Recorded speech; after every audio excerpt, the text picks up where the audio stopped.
दिल्ली की एक गोपनीय बैठक कक्ष में प्रधानमंत्री नरेंद्र मोदी तीनों सेना प्रमुखों, आर्मी चीफ, नेवी चीफ और एयर चीफ के साथ बैठे हैं। चेहरे पर दृढ़ संकल्प, आंखों में आग। ये समय है बदला लेने का, वे कहते हैं। और फिर 7 मई 2025 की आधी रात ठीक 1 बजे अंबाला एयरबेस से रफाल जेट्स की गर्जना गूंजती है। अंधेरे को चीरते हुए वे पाकिस्तान की सरहद पार करते हैं और मुरीदा के पंजाब में जैश-ए-मोहम्मद के आतंकी कैंपों पर सटीक हमला बोलते हैं। मिसाइलें दागी जाती हैं, आग की लपटें उठती हैं। यह है ऑपरेशन सिंदूर की शुरुआत, जहां भारत ने आतंक को करारा जवाब दिया। क्या हुआ आगे, देखते रहिए। तारीख थी 22 अप्रैल। दोपहर के करीब 1 से 2 बजे के बीच का वक्त था, जब अचानक बैसर्न वैली के घने जंगलों से मौत के 3 साए बाहर निकले। ये आतंकवादी थे जो पाकिस्तान के आतंकी संगठन लश्कर-ए-तैयबा की एक शाखा द रेजिस्टेंस फ्रंट यानी TRF के लिए काम करते थे। इन दरिंदों के हाथों में AK-47 और M4 कार्बाइन जैसी खतरनाक अत्याधुनिक राइफलें थीं। उन्होंने आते ही वहां घूमने आए पर्यटकों को अपने कब्जे में ले लिया। उसके बाद उन्होंने स्टार्ट किया वह घिनौना खेल जिसने मानवता को शर्मसार कर दिया। उन्होंने सभी पर्यटकों से उसका धर्म पूछा और जो हिंदू थे उन्हें वहीं पर मार डाला गया। जिसने भी अपने माथे पर टीका लगा रखा था या जिसने भी अपने कलाई में कलावा बांध रखा था, उसे वहीं शूट कर दिया। कुछ लोगों ने अपनी जान बचाने के लिए झूठ बोलना चाहा, पर उन दरिंदों ने उन्हें कलमा सुनाने को कहा और सभी जेंट्स के पैंट उतार कर भी चेक किया। जो भी हिंदू पाए जाते उन्हें शूट कर दिया गया। कुल मिलाकर 26 बेगुनाह लोगों को मौत के घाट उतार दिया गया था, जिनमें से 25 पर्यटक थे और एक हमारा बहादुर भाई आदिल था। इस हमले ने पूरे भारत को झकझोर कर रख दिया था। यह हमला सिर्फ उन 26 लोगों पर नहीं था, बल्कि यह हमला भारत की आत्मा पर था। यह 2019 के बाद से कश्मीर में नागरिकों पर हुआ सबसे बड़ा हमला था। प्रधानमंत्री नरेंद्र मोदी उस वक्त सऊदी अरब के दौरे पर थे, लेकिन जैसे ही उन्हें इस कायराना हरकत की खबर मिली, उन्होंने एक पल भी नहीं सोचा और तुरंत अपना दौरा बीच में ही छोड़ दिया। वो सीधे भारत वापस लौट आए। दिल्ली आते ही रायसीना हिल्स पर हलचल तेज हो गई। एक हाई लेवल मीटिंग बुलाई गई। यह cabinet committee on security CCS की बैठक थी। इस मीटिंग में राष्ट्रीय सुरक्षा सलाहकार अजीत डोभाल, सेना प्रमुख जनरल उपेंद्र द्विवेदी, गृह मंत्री और देश के तमाम बड़े सुरक्षा अधिकारी मौजूद थे। कमरे में सन्नाटा तो था, लेकिन वो सन्नाटा तूफान से पहले का था। सबकी आंखों में सिर्फ एक ही सवाल था कि आखिर कब तक हम अपने बेगुनाहों की लाशें उठाते रहेंगे? कब तक हम शांति का पाठ पढ़ते रहेंगे, जबकि सामने वाला सिर्फ खून की भाषा समझता है? उधर पाकिस्तान में बैठे आतंकी संगठन TRF ने बेशर्मी की सारी हदें पार करते हुए इस हमले की जिम्मेदारी ले ली। उन्होंने सोशल मीडिया पर पोस्ट डालकर यह कबूल किया कि यह हमला उन्होंने किया है। उनका कहना था कि यह हमला कश्मीर में गैर कश्मीरी लोगों को बसाने के विरोध में किया गया है।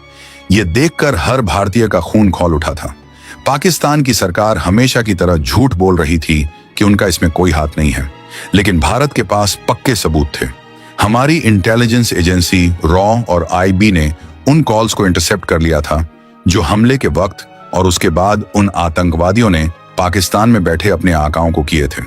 यह साफ हो गया था कि इस हमले की साजिश पाकिस्तान के मुजफ्फराबाद और बहावलपुर में रची गई थी और इसके पीछे लश्कर-ए-तैयबा का सरगना हाफिज सईद और उसका डिप्टी सैफुल्लाह खालिद कसूरी का दिमाग था। पहलगाम में बहे खून के कतरे अभी सूखे भी नहीं थे कि दिल्ली में रणनीतिक हलचल तेज हो गई थी। भारत सरकार ने सबसे पहले कूटनीतिक स्तर पर पाकिस्तान को जवाब देना शुरू किया। भारत ने सिंधु जल समझौता यानी इंडस वाटर्स ट्रीटी को सस्पेंड करने का ऐतिहासिक फैसला लिया। यह एक बहुत बड़ा और कठोर कदम था, क्योंकि पाकिस्तान की कृषि और प्यास इसी समझौते पर टिकी थी। भारत ने साफ संदेश दे दिया कि खून और पानी एक साथ नहीं बह सकते। 1960 में हुई इस संधि को रोकना पाकिस्तान की अर्थव्यवस्था की रीढ़ पर वार करने जैसा था। पाकिस्तान में हड़कंप मच गया। वहां के नेताओं को समझ नहीं आ रहा था कि अब क्या करें। पाकिस्तान ने धमकी दी कि वो अंतर्राष्ट्रीय कोर्ट में जाएगा, लेकिन भारत अब सुनने के मूड में नहीं था। लेकिन यह तो सिर्फ शुरुआत थी। असली खेल तो अभी बाकी था। भारतीय सेना को खुली छूट दे दी गई थी। सेना प्रमुख जनरल उपेंद्र द्विवेदी ने अपने कमांडरों के साथ मिलकर एक ऐसा प्लान बनाया जो न सिर्फ पाकिस्तान को दर्द देगा बल्कि उसकी रूह कंपा देगा। इस प्लान का नाम रखा गया ऑपरेशन सिंदूर। आप सोच रहे होंगे कि इस ऑपरेशन का नाम ऑपरेशन सिंदूर ही क्यों रखा गया। इसके पीछे एक बहुत ही भावुक और दिल को छू लेने वाली वजह थी। पहलगाम हमले में जिन महिलाओं ने अपने पतियों को खोया था, जैसे शुभम द्विवेदी की पत्नी या लेफ्टिनेंट विनय नरवाल की पत्नी, उनका सुहाग उजड़ गया था, उनका सिंदूर मिट गया था। यह ऑपरेशन उन्हीं सुहागों का बदला लेने के लिए था। यह ऑपरेशन उन आंसुओं का हिसाब मांगने के लिए था जो उन विधवाओं की आंखों से बहे थे। प्रधानमंत्री मोदी जब गुजरात के कच्छ दौरे पर गए थे तो वहां की महिलाओं ने उन्हें सिंदूर का पौधा भेंट किया था और यहीं से इस नाम की प्रेरणा मिली। इस नाम में ही इतनी आग थी कि हर सैनिक के दिल में ज्वाला धधक रही थी। सेना ने अपनी तैयारी शुरू कर दी। ऑपरेशन सिंदूर को अंजाम देने के लिए बहुत ही गोपनीय तरीके से काम किया गया। दक्षिण भारत के तंजावुर एयरबेस पर तैनात 222 स्क्वाड्रन, जिसे टाइगर शार्क्स के नाम से जाना जाता है, उसे एक्टिवेट किया गया। यह squadron Sukhoi 30 MKI fighter jets उड़ाता था, लेकिन ये आम सुखोई नहीं थे। इन्हें खास तौर पर ब्रह्मोस मिसाइल ले जाने के लिए मॉडिफाई किया गया था। ब्रह्मोस दुनिया की सबसे खतरनाक सुपरसोनिक क्रूज मिसाइल है, जिसकी रफ्तार आवाज से 3 गुना ज्यादा है और जिससे बचना किसी भी एयर डिफेंस सिस्टम के लिए लगभग नामुमकिन है। पाकिस्तान को लगा था कि अगर हमला होगा तो उत्तर भारत के एयरबेस से होगा, जैसे अंबाला या हलवारा से। उनकी नजरें वहीं टिकी थीं, लेकिन भारत ने अपनी चाल बदल दी थी। इस बार हमला वहां से होना था जहां से दुश्मन सोच भी नहीं सकता था, और वो भी उन हथियारों से जिनकी काट दुश्मन के पास थी ही नहीं। मई का महीना शुरू हो चुका था। सरहद पर तनाव इतना ज्यादा था कि एक चिंगारी भी युद्ध भड़का सकती थी। पाकिस्तान ने अपनी फौज को बॉर्डर पर लगा दिया था। उनके रडार 24 घंटे आसमान को घूर रहे थे, लेकिन भारतीय सेना की खामोशी उन्हें और भी ज्यादा डरा रही थी। कहते हैं ना कि शेर जब शिकार करने वाला होता है तो वो एकदम शांत हो जाता है। ठीक वैसा ही हाल भारतीय सेना का था। 7 मई की तारीख नजदीक आ रही थी। खुफिया जानकारी के मुताबिक पाकिस्तान के बहावलपुर और मुरीदके में आतंकी ट्रेनिंग कैंप्स में हलचल बढ़ गई थी। उन्हें लग रहा था कि अब इतना वक्त बीत गया है तो शायद भारत हमला नहीं करेगा। यही उनकी सबसे बड़ी भूल थी। 7 मई की रात का अंधेरा गहरा होता जा रहा था। घड़ी की सुइयां धीरे धीरे आगे बढ़ रही थी। भारत के अलग अलग एयरबेसों पर एक अजीब सी हलचल थी, लेकिन सब कुछ बहुत ही शांत और अनुशासित था। पायलट अपने जी सूट्स पहनकर तैयार थे। तकनीशियन आखिरी बार जेट्स की जांच कर रहे थे। तंजावुर से सुखोई 30 MKI ने उड़ान भरी। इसके साथ ही ग्वालियर और अंबाला से मिराज 2000 और राफेल जैसे घातक विमान भी आसमान में गरजने के लिए तैयार थे। यह कोई आम रात नहीं थी, यह न्याय की रात थी। ऑपरेशन सिंदूर का मकसद साफ था, आतंकवाद के उन 9 ठिकानों को नेस्तनाबूद करना जहां से भारत के खिलाफ जहर घोला जाता था। रात के ठीक 1:45 हो रहे थे जब भारतीय वायुसेना के विमानों ने अपनी पोजीशन ली। इस बार हमने लाइन ऑफ कंट्रोल ही नहीं बल्कि इंटरनेशनल बॉर्डर को भी पार करने की रणनीति बनाई थी, लेकिन ब्रह्मोस जैसी स्टैंड ऑफ मिसाइलों की वजह से हमें दुश्मन के बहुत अंदर जाने की भी जरूरत नहीं थी। हम अपनी सीमा के करीब रहकर भी उनके दिल में खंजर उतार सकते थे। जैसे ही भारतीय विमान रडार पर आए, पाकिस्तान के एयर डिफेंस सिस्टम के सायरन बजने लगे, लेकिन जब तक वो कुछ समझ पाते तब तक बहुत देर हो चुकी थी। सुखोई विमानों से ब्रह्मोस मिसाइलें फायर की गईं। इन मिसाइलों ने पलक झपकते ही अपना सफर तय किया और सीधे अपने निशाने पर जा लगीं। बहावलपुर में स्थित सुभान अल्लाह मस्जिद, जो असल में जैश ए मोहम्मद का हेडक्वार्टर था और जहां सुसाइड बॉम्बर्स को तैयार किया जाता था, एक ही झटके में मलबे के ढेर में तब्दील हो गया। वहां सो रहे दर्जनों आतंकवादी और उनके ट्रेनर्स अपनी ही आग में जलकर खाक हो गए। मुरीदके में लश्कर ए तैयबा के मरकज पर भी आसमान से मौत बरसी। वहां मौजूद कम्युनिकेशन सेंटर और हथियारों का जखीरा पूरी तरह तबाह हो गया। यह हमला इतना सटीक था कि आसपास की सिविल आबादी को कम से कम नुकसान हुआ, लेकिन आतंकी ठिकाने पूरी तरह मिट गए। पाकिस्तान की सेना को संभलने का मौका ही नहीं मिला। वो समझ ही नहीं पाए कि हमला कहां से हुआ और कैसे हुआ। भारत ने इलेक्ट्रॉनिक वॉरफेयर का भी बेहतरीन इस्तेमाल किया था, जिससे पाकिस्तान के रडार कुछ समय के लिए अंधे हो गए थे। इसे जैमिंग कहते हैं। हमारे विमानों ने अपना काम किया और सुरक्षित वापस अपनी सीमा में लौट आए। लेकिन यह हमला सिर्फ हवाई नहीं था। भारतीय सेना की आर्टिलरी यानी तोपखाने ने भी पीओके में मौजूद आतंकी लॉन्च पैड्स पर गोले बरसाने शुरू कर दिए थे। पिनाका रॉकेट सिस्टम ने रात के अंधेरे को दिन की रोशनी में बदल दिया था। पीओके में छिपे बैठे आतंकवादी जो भारत में घुसपैठ की फिराक में थे, उन्हें वहीं के वहीं ढेर कर दिया गया। सुबह होते होते पूरी दुनिया को पता चल गया कि भारत ने पाकिस्तान के अंदर घुसकर 9 आतंकी ठिकानों को नेस्तनाबूद कर दिया है। भारतीय सेना के डीजीएमओ ने सुबह एक प्रेस कॉन्फ्रेंस की और बहुत ही सधे हुए शब्दों में कहा कि हमने अपनी सुरक्षा के लिए यह कदम उठाया है।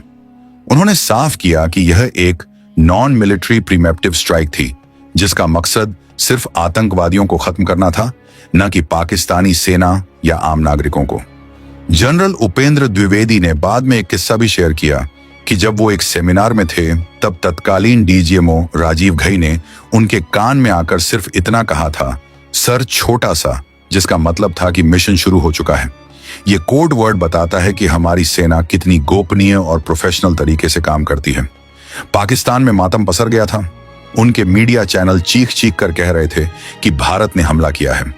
पाकिस्तानी सेना अपनी इज्जत बचाने के लिए झूठ बोल रही थी कि कुछ खास नुकसान नहीं हुआ है, सिर्फ कुछ पेड़ गिरे हैं। लेकिन सैटेलाइट तस्वीरें झूठ नहीं बोलती। पूरी दुनिया ने देखा कि कैसे वो इमारतें जो कल तक खड़ी थीं, अब वहां सिर्फ मलबे के ढेर और गड्ढे बचे थे। 8 मई की सुबह का सूरज अभी ठीक से निकला भी नहीं था कि आसमान में जंग के बादल छा गए। पाकिस्तान में खलबली मची हुई थी। ऑपरेशन सिंदूर ने उनकी सुरक्षा व्यवस्था की पोल खोल दी थी। वहां की जनता अपनी ही सेना पर सवाल उठा रही थी कि वो देश की रक्षा करने में नाकाम रहे हैं। अपनी साख बचाने की बौखलाहट में और अपनी जनता का गुस्सा शांत करने के लिए पाकिस्तानी सेना ने पलटवार करने का फैसला किया। उन्होंने इस जवाबी कार्रवाई को नाम दिया ऑपरेशन बुनियन आम मरसूस। यह नाम उन्होंने कुरान की एक आयत से लिया था, जिसका मतलब होता है सीसा पिलाई हुई दीवार। पाकिस्तान यह दिखाना चाहता था कि वो भी कमजोर नहीं है और ईंट का जवाब पत्थर से दे सकता है। 8 मई की सुबह होते ही पाकिस्तान ने वो गलती कर दी जिसका इंतजार भारत कर रहा था। पाकिस्तान ने भारत के सैन्य ठिकानों पर मिसाइल और ड्रोन से हमले शुरू कर दिए। यह एक बहुत ही गंभीर स्थिति थी, क्योंकि अब तक जो लड़ाई सिर्फ आतंकवादियों के खिलाफ थी, अब वो 2 देशों की सेनाओं के बीच की सीधी लड़ाई बन चुकी थी। पाकिस्तान ने पंजाब और जम्मू कश्मीर में स्थित भारतीय एयरबेसों को निशाना बनाया। पठानकोट, आदमपुर, बठिंडा और श्रीनगर जैसे शहरों में हवाई हमले के सायरन बजने लगे। लोग अपने घरों में दुबक गए। आसमान में धुएं के गुब्बार दिखाई देने लगे। पाकिस्तान ने दावा किया कि उसने भारत के कई ठिकानों को तबाह कर दिया है, जिनमें ऊधमपुर और पठानकोट एयरबेस शामिल हैं। लेकिन पाकिस्तान को यह नहीं पता था कि भारत पहले से ही तैयार था। भारत के पास वो अभेद्य कवच था जिसे भेदना पाकिस्तान के बस की बात नहीं थी। उस कवच का नाम था S-400 ट्रायम्फ। जैसे ही पाकिस्तानी मिसाइलों और ड्रोन्स ने भारतीय सीमा में प्रवेश किया, आदमपुर और अन्य रणनीतिक ठिकानों पर तैनात S-400 सिस्टम के रडार ने उन्हें सैकड़ों किलोमीटर दूर ही पकड़ लिया। कंट्रोल रूम में बैठे अधिकारियों ने तुरंत एक्शन लिया और एक के बाद एक इंटरसेप्टर मिसाइलें हवा में दागी गईं। नजारा देखने लायक था। हवा में ही पाकिस्तानी मिसाइलों के परखच्चे उड़ गए। जोरदार धमाकों की आवाज से पूरा इलाका गूंज उठा। लेकिन यह धमाके जमीन पर नहीं बल्कि आसमान में हुए थे। भारत का इंटीग्रेटेड काउंटर ड्रोन ग्रिड भी पूरी तरह एक्टिव था। जो छोटे ड्रोन रडार की पकड़ से बच सकते थे, उन्हें एंटी ड्रोन गन्स और लेजर सिस्टम से जलाकर राख कर दिया गया। पाकिस्तानी सेना ने अपने मीडिया के जरिए दावा किया कि उन्होंने भारत को भारी नुकसान पहुंचाया है और S-400 सिस्टम को भी निशाना बनाया है। लेकिन सच तो यह था कि उनका एक भी वार सही निशाने पर नहीं लगा था। जो मलबा गिरा उस पर साफ साफ पाकिस्तानी मार्किंग्स थीं, जिसे बाद में दुनिया को दिखाया गया। हमारे NSA अजीत डोभाल ने बाद में चुनौती देते हुए कहा था कि विदेशी मीडिया एक भी फोटो दिखाए जिसमें भारत की तरफ कोई नुकसान हुआ हो। यहां तक कि एक कांच भी नहीं टूटा था। यह भारत की डिफेंस टेक्नोलॉजी की जीत थी। लेकिन पाकिस्तान की हिमाकत सिर्फ मिसाइलों तक सीमित नहीं थी। उन्होंने अपने फाइटर जेट्स भी भेजे थे। आसमान में अब तक की सबसे बड़ी डॉग फाइट यानी हवाई लड़ाई शुरू हो चुकी थी। एक तरफ पाकिस्तान के F-16 और JF-17 थे, तो दूसरी तरफ भारत के मिराज 2000 सुखोई 30 और राफेल। रडार स्क्रीन पर लाल और हरे डॉट्स की भरमार थी। दोनों देशों के मिलाकर करीब 114 से ज्यादा फाइटर जेट्स एक दूसरे के आमने सामने थे। यह 1971 की जंग के बाद का सबसे बड़ा हवाई टकराव था। भारतीय वायुसेना के जांबाज पायलटों ने गजब के कौशल का प्रदर्शन किया। हमारे पायलटों ने न सिर्फ अपने एयरबेस को बचाया बल्कि दुश्मन के जहाजों को दौड़ा दौड़ा कर खदेड़ा। खबरों के मुताबिक भारत ने पाकिस्तान के 5 फाइटर जेट्स को मार गिराया, जिनमें उनका एक अर्ली वार्निंग एयरक्राफ्ट भी शामिल था। हालांकि इस लड़ाई में भारत को भी कुछ नुकसान उठाना पड़ा। हमारे सीडीएस जनरल अनिल चौहान ने बाद में माना कि शुरुआत में हमें कुछ टेक्निकल गलतियों की वजह से नुकसान हुआ और हमारे कुछ जेट्स भी गिरे। उन्होंने इसे टैक्टिकल एरर बताया, लेकिन हमने अपनी गलतियों से तुरंत सीखा और अगले 48 घंटों में ही बाजी पलट दी। भारत ने अब अपनी रणनीति बदल दी। हमने अब सिर्फ रक्षा करना छोड़ दिया और हम आक्रामक हो गए। भारतीय वायुसेना ने पाकिस्तान के उन एयर डिफेंस सिस्टम्स को निशाना बनाया जो हमारे विमानों के लिए खतरा बन रहे थे। लाहौर के पास तैनात उनके रडार स्टेशन को एक सटीक हमले में उड़ा दिया गया। यह लड़ाई अब बहुत ही खतरनाक मोड़ पर आ चुकी थी। दोनों देश परमाणु शक्ति संपन्न थे और पूरी दुनिया की सांसें थमी हुई थीं कि कहीं यह जंग न्यूक्लियर वॉर में न बदल जाए। अमेरिका, चीन और रूस जैसे बड़े देश लगातार दोनों तरफ संपर्क साधने की कोशिश कर रहे थे, लेकिन भारत का रुख स्पष्ट था। जब तक पाकिस्तान आतंकवाद को पूरी तरह बंद नहीं करता, हम नहीं रुकेंगे। भारत ने इस ऑपरेशन में एक नया सिद्धांत अपनाया था, जिसे equal intensity in the same domain कहा गया। मतलब अगर पाकिस्तान ने हमारे मिलिट्री ठिकानों पर हमला किया तो हम भी उनके मिलिट्री ठिकानों को ही निशाना बनाएंगे। हमने संयम और ताकत का एक बेहतरीन संतुलन दिखाया। 10 मई तक आते आते पाकिस्तान की कमर टूट चुकी थी। उनके गोला बारूद खत्म हो रहे थे। उनकी अर्थव्यवस्था जो पहले से ही आईसीयू में थी, अब वेंटिलेटर पर आ गई थी। पाकिस्तान के अंदर ही विद्रोह जैसी स्थिति बन रही थी। आखिरकार पाकिस्तान के सेना प्रमुख को समझ आ गया कि वो यह लड़ाई नहीं जीत सकते। 10 मई 2025 की शाम को एक ऐतिहासिक घटना घटी। पाकिस्तान के डीजीएमओ ने भारतीय डीजीएमओ से हॉटलाइन पर संपर्क किया। उनकी आवाज में वो अकड़ नहीं थी जो कुछ दिन पहले थी। उन्होंने सीज फायर यानी युद्ध विराम की अपील की। भारत ने अपनी शर्तों पर इसे स्वीकार किया, क्योंकि हमारा मकसद युद्ध करना नहीं बल्कि आतंकवाद को खत्म करना था। शाम के 5 बजे से बंदूकें खामोश हो गईं। ऑपरेशन सिंदूर अपने मकसद में कामयाब हो चुका था। हमने पाकिस्तान के आतंकी ठिकानों को तबाह कर दिया था और उनकी वायुसेना को करारी शिकस्त दी थी। लेकिन रुकिए, अगर आपको लगता है कि कहानी यहां खत्म हो गई तो आप गलत हैं। ऑपरेशन सिंदूर ने पाकिस्तान को सबक सिखाया था, लेकिन पहलगाम हमले के असली गुनहगार वो 3 आतंकवादी सुलेमान शाह, हमजा अफगानी और जिब्रान अभी भी जिंदा थे। वो कश्मीर के घने जंगलों में कहीं छुपे हुए थे। उन्हें लग रहा था कि ऑपरेशन सिंदूर के बाद मामला ठंडा पड़ गया है और अब वो बच निकले हैं। उन्हें नहीं पता था कि भारत सरकार और सेना ने उनके लिए एक अलग ही प्लान बना रखा था। उस प्लान का नाम था ऑपरेशन महादेव, जिसके बारे में हम अगली वीडियो में जानेंगे। और हाँ, अगर आपको जानना हो कि उस दिन पहलगाम में क्या क्या हुआ था तो आप ऊपर आई बटन को क्लिक करके देख सकते हैं। तो दोस्तों, कैसी लगी आपको ये रोंगटे खड़े कर देने वाली कहानी? अगर इस वीडियो ने आपके अंदर के भारतीय को जगाया है तो इसे लाइक जरूर करें और अपने दोस्तों और परिवार के साथ शेयर करें, ताकि हर भारतीय को ऑपरेशन सिंदूर और हमारे जांबाजों की वीरता के बारे में पता चले। कमेंट में जय हिंद या भारत माता की जय लिखना ना भूलें। और हाँ, अगर आपने अभी तक हमारे चैनल को सब्सक्राइब नहीं किया है तो अभी करें और बेल आइकन दबाएं, ताकि ऐसी ही पावरफुल स्टोरीज आप कभी मिस न करें। हम फिर मिलेंगे एक और अनसुनी कहानी के साथ। तब तक के लिए जय हिंद, जय भारत।